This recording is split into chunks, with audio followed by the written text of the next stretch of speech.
En Australia, cuando un joven aborigen cumple 16 años, es enviado al campo. Durante meses debe vivir de la naturaleza, dormir en ella, comer sus frutos y carnes, sobrevivir, incluso si eso significa matar a otras criaturas. Los aborígenes le llaman The Walkabout.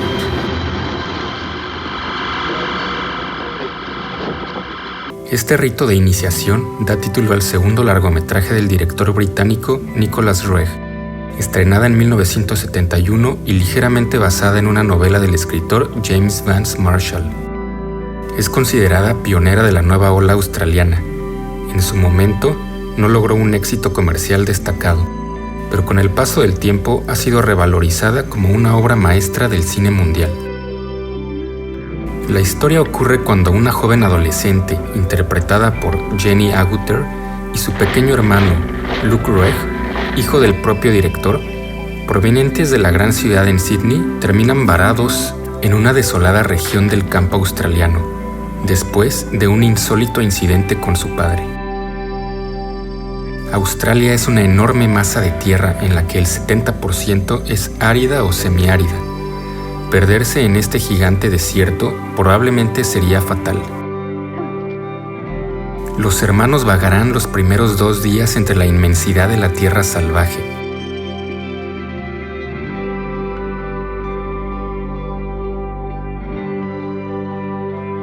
Y justo cuando están por sucumbir ante la sed, se cruzan en su camino con un joven aborigen que se encuentra en su paseo de iniciación.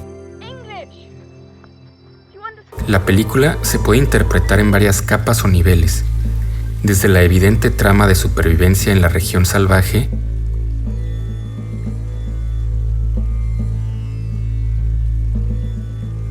los contrastes culturales entre la sociedad moderna occidental y la aborigen, a la vez que equipara la supervivencia salvaje con la del mundo civilizado. En ambos mundos, el hombre debe luchar por sobrevivir o resignarse a la muerte.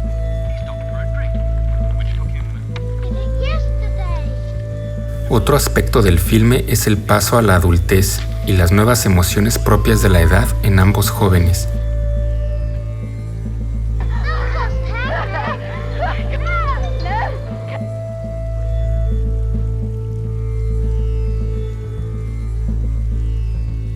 Se muestra una dificultad para la más elemental comunicación, pues la joven se frustra por no poder darse a entender en su idioma. We want to drink. I can't make it any simpler. Water. To drink. Y es en cambio el pequeño, que aún mantiene cierta pureza mental, quien logra comunicarse por medio de señas básicas. Es también un recordatorio de que el ser humano comparte ciertas nociones básicas, que son más fundamentales que los elementos lingüísticos usados en los idiomas. It has to be that particular age where the innocence is just going. A story about the children lost in the outback, finding their way. There's a story about society and the loss of innocence.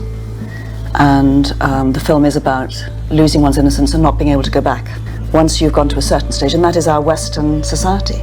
We go to a certain place, and then we are spoilt, we are changed, we are whatever it is. We cannot go back and have that Garden of Eden. We cannot go back and make it innocent again. La película está plagada de sutiles simbolismos filosóficos y bíblicos. El director logró construir un relato naturalista que evoca un sueño místico, en la que los límites de la realidad se difuminan en una obra de arte acerca de las distintas transiciones de la vida.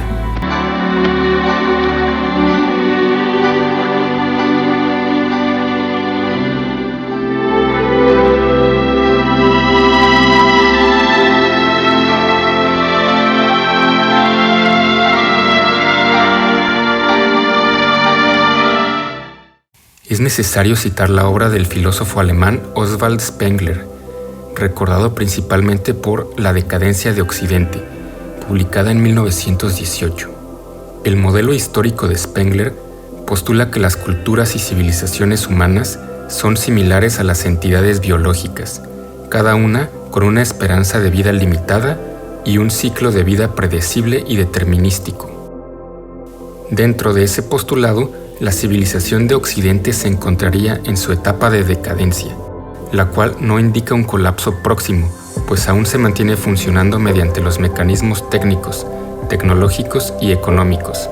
Aún así, el final sería inminente. Nuestra civilización parece llegar a un estancamiento, en donde el grueso de la población realiza labores mundanas dentro del mercado capitalista para empresas o instituciones de dudosa ética. Se promueve el individualismo y somos bombardeados incesantemente con distractores infinitos. Tal vez como explica el historiador Arnold Joseph Toynbee, en su teoría cíclica, la civilización debe entender los desafíos actuales y presentar una respuesta, dando un giro por completo a los modelos de la modernidad occidental. El final de la película sugiere una añoranza hacia la libertad del mundo primitivo. Sin embargo, se está imposibilitado de renunciar a las actuales convenciones y los aspectos de nuestra identidad.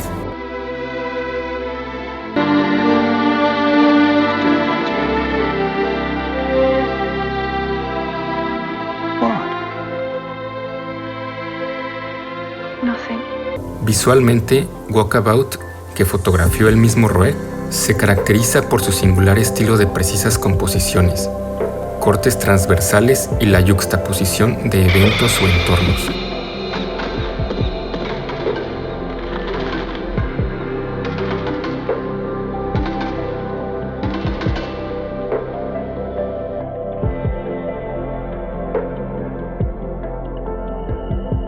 El actor David Gulpilil era un verdadero aborigen del territorio norte de Australia, que no había visto personas blancas hasta la edad de 9 años. Después de filmar la película, aprendió el idioma inglés y mantuvo una exitosa carrera como actor en cine y televisión.